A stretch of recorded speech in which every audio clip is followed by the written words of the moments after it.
देखिए, जो मुद्दे उठ रहे हैं, आपने देखा होगा पहले चरण के मतदान के पहले हम लोगों ने विकास, राष्ट्रीय सुरक्षा और गरीब कल्याणकारी योजनाओं को फोकस करते हुए अपनी बात को देश की जनता के सामने रखा। इसी दौरान कांग्रेस का घोषणा पत्र न्याय पत्र के रूप में आया। मुझे तो बड़ी हंसी आती है इनके घोषणा पत्र को देख करके। ये कांग्रेस का न्याय पत्र हो सकता है, लेकिन देश के लिए अन्याय पत्र है। भारत की एकता, अखंडता और संप्रभुता के लिए अन्याय पत्र है।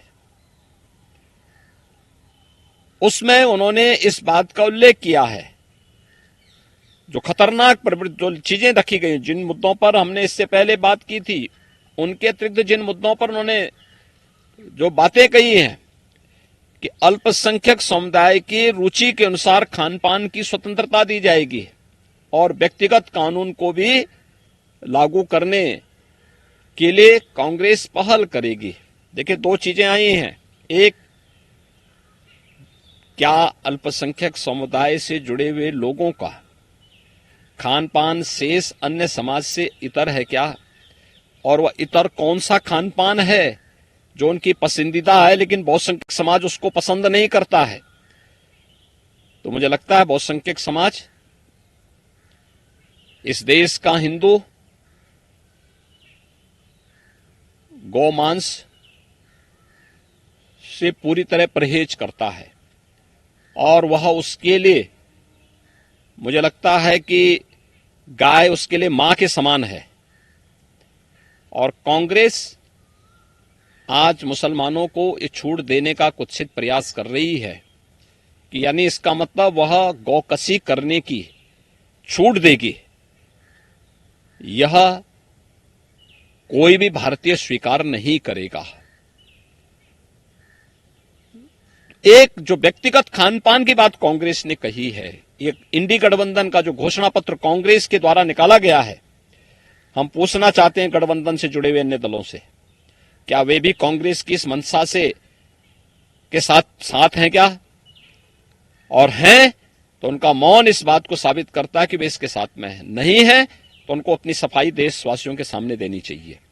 दूसरी बात, व्यक्तिगत कानून की, 3 तलाक की कुप्रथा को मोदी जी के नेतृत्व में भारतीय जनता पार्टी की सरकार ने हमेशा के लिए समाप्त किया।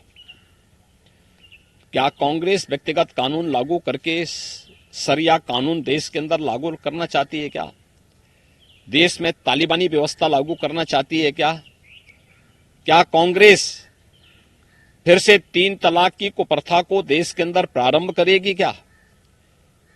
यानी कांग्रेस का यह घोषणा पत्र देश के खिलाफ एक अन्याय पत्र है, देश के साथ एक धोखा है और इससे पूरे देशवासियों को सतर्क होना चाहिए कि अभी सत्ता से कोसों दूर हैं, लेकिन देश के लिए और देश की जनता के प्रति इनका क्या रवैया है, ये यूपीए गवर्नमेंट के दौरान भी हम देख चुके हैं और आज जब सत्ता से कोसों दूर हैं तब भी वे लोग उसी मंशा के साथ कार्य कर रहे हैं।